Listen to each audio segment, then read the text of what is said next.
we know with Joe Brady, when he took over, we got more from James Cook, more of a balanced offense.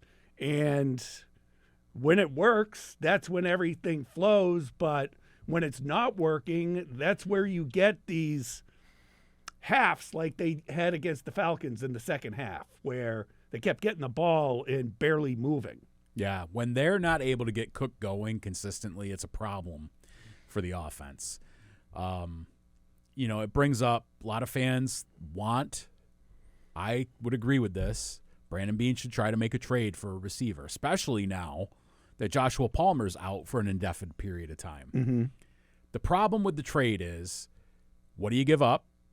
Who's going to be your trading partner? And do you have the cap space to make it happen? You don't want to just make any random trade for any wide receiver and give up a first-round pick when it's not a guy who's worth that. Mm-hmm. So Brandon Beane has to take a hard look at that. Can he make it work salary cap-wise? Because they have almost no space. They got a couple $1 million to operate with. That's for guys that go on injured reserve, practice squad guys called up, all these different things. So they'd have to do some serious maneuvering to try to make cap space work, or take on a guy who already had their bonus paid or had a guaranteed salary for the year already taken care of, and the other team has eaten a lot of that money already. I think it was kind of similar to how it worked with Amari Cooper last year. Mm-hmm. They had already paid out his bonus. The Bills didn't have to worry about that.